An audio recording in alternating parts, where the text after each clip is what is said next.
সম্মানিত দর্শক শ্রোতা ভাই এবং বোনেরা, আপনাদের সামনে আমি এখন পবিত্র জুমাতুল বিদার এই দিনে এবং ঈদের আনন্দের সামনে থেকে মধ্যপ্রাচ্যের যুদ্ধ পরিস্থিতি নিয়ে একটা বিশ্লেষণ পেশ করতে চাই। আপনারা ইতিমধ্যে জেনে গেছেন, আমেরিকা এবং ইসরায়েলের যৌথ হামলায় ইরানের রাজধানী তেহরান সহ বহু শহর মারাত্মকভাবে ক্ষতিগ্রস্ত হয়েছে। ইরান ও মধ্যপ্রাচ্যের সমস্ত ঘাঁটিতে হামলা করে সেই ঘাঁটিগুলোকে ক্ষতিগ্রস্ত করেছে। আবার 1500 কিলোমিটার দূরে প্রায় ইসরায়েলের বিভিন্ন শহরে হামলা করে রাজধানী তেল আবিব সহ সর্বত্র প্রচণ্ড রকমের ক্ষতিগ্রস্ত করেছে।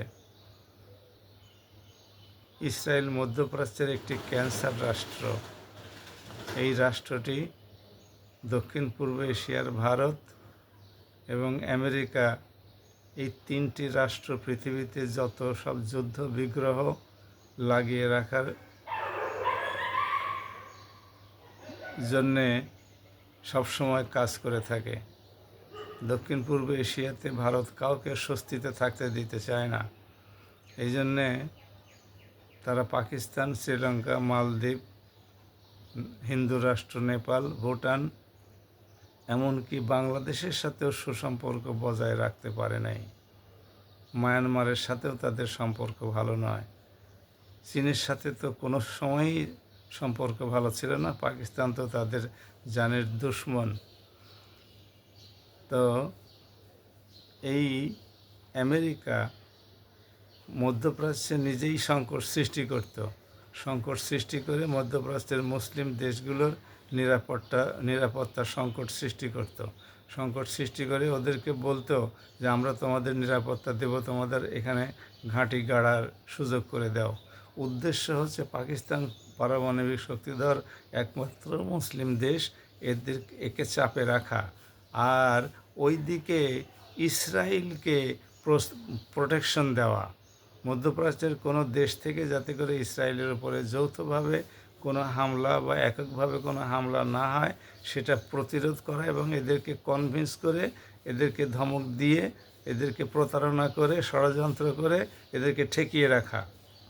কিন্তু আজকে যখন ইরান কর্তৃক ইসরায়েলের উপরে হামলা করা হচ্ছে, তখন মধ্যপ্রাচ্যের কোনো দেশকে আমেরিকা কোনো প্রোটেকশন দেয় নাই। তাদের ঘাঁটিগুলো ধ্বংস করে দেওয়া হয়েছে।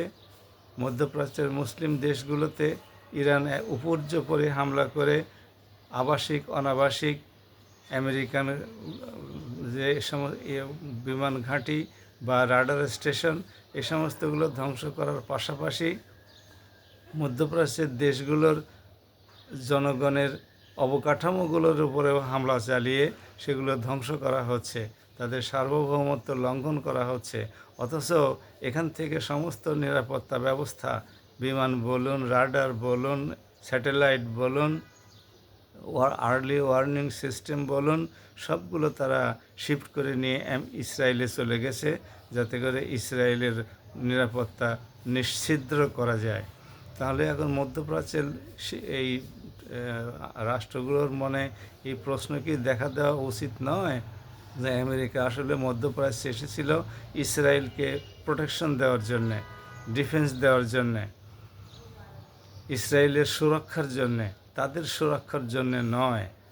তাদের সুরক্ষার জন্যে হলে পরে তারা এই সমস্ত দেশগুলোর বিমান ঘাঁটি বলুন, তেল ঘাঁটি বলুন, শোধনাগার বলুন, গ্যাস ক্ষেত্রগুলো বলুন, এগুলোকে ইরানি হামলা থেকে রক্ষা করতে পারত।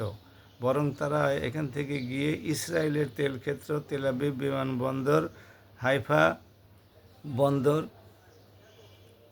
আশকালন, নেভাটিম এয়ারবেস, পারমাণবিক কেন্দ্র, ইলিদ বন্দর, এই সমস্তগুলোকে হেফাজত করার জন্য চলে যেত না। ওগুলোকে হেফাজত করতো, আবার মধ্যপ্রাচ্যের দেশগুলোকে হেফাজত করতো। সুতরাং মধ্যপ্রাচ্যের দেশগুলোর বোধহয় এখন সময় এসেছে এই প্রশ্ন ইরানকে আমেরিকাকে করার, যে ইরানি হামলা থেকে তুমি আমাদেরকে রক্ষা করার সুবাদে আমাদের এখানে ঘাঁটি করে ট্রিলিয়ন ট্রিলিয়ন ডলার আমাদের কাছ থেকে খরচ বাবদ, বিনিয়োগ বাবদ নিয়ে চলে গেছো। সুতরাং এখন আমরা তোমাদেরকে আর এগুলো দিতে রাজি নই। আমাদের নিরাপত্তার তুমি কোনো বিন্দু মাত্র ব্যবস্থা করো নাই। তুমি আমাদের কাছে এখানে এসে নিরাপত্তার সুবাদে অজুহাত তুলে ইসরায়েলকে প্রোটেকশন দেওয়ার জন্য এসেছিলে, আর ইরানকে ঠেকানোর জন্য এসেছিলে, পাকিস্তানকে ঠেকানোর জন্য এসেছিলে, যাতে করে ইরান এবং পাকিস্তান পারমাণবিক শক্তি উৎপাদন এবং ব্যবহার করে ইসরায়েলের কোনো ক্ষতি করতে না পারে। আজকে পাকিস্তানকে উস্কানি দেওয়া হচ্ছে ইরানের উপরে হামলা করার জন্য, যাতে করে ইরানের পারমাণবিক যে ক্ষমতা সেটা সবাই মিলে ধ্বংস করতে পারে। এটা অত্যন্ত পরিতাপের বিষয়। পাকিস্তান এই ফাঁদে, এই চক্রান্তে, ষড়যন্ত্রে পা দিবে বলে আমাদের মনে হয় না। মধ্যপ্রাচ্যের মুসলিম দেশগুলো এতে পা দিবে বলে মনে হয় না। সৌদি আরবের সাথে পাকিস্তানের একটা সামরিক চুক্তি থাকলেও সৌদি আরবের উচিত হবে না পাকিস্তানকে এর মধ্যে টেনে এনে পাকিস্তানের পারমাণবিক শক্তির উপরে ইসরায়েলের হামলা করার সুযোগ করে দেওয়া। আসুন মুসলিম রাষ্ট্রগুলোর জন্য আমরা দোয়া করি, তাদের শুভবুদ্ধির উদয় হোক এবং তারা তাদের ভুল বুঝতে পারুক, আমেরিকান সমস্ত ঘাঁটিগুলো এখান থেকে উঠিয়ে দিক এবং নিজেদের নিরাপত্তার জন্যে তারা নিজেদের মধ্যে, এমনকি ইরানের সাথেও আলোচনা করে একটা শান্তি শৃঙ্খলাপূর্ণ মধ্যপ্রাচ্য এবং মুসলিম বিশ্বের প্রতিশ্রুতি তারা ইরানের কাছ থেকে আদায় করুক এবং নিজেদের নিরাপত্তা নিজেরাই বিধান করার জন্য তাদের যথেষ্ট সম্পদ সামর্থ্য আছে সেটা নিশ্চিত করুক।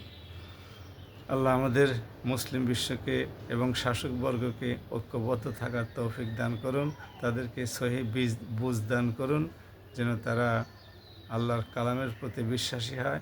আল্লাহ রাব্বুল আলামিন কালামে পাকের ইহুদি এবং খ্রিস্টানদের সাথে মুসলমানদেরকে বাদ দিয়ে বন্ধুত্ব করার ভয়াবহ পরিণাম সম্পর্কে বলেছেন। যারা এই সমস্তগুলো করবে তারা তাদেরই অংশ।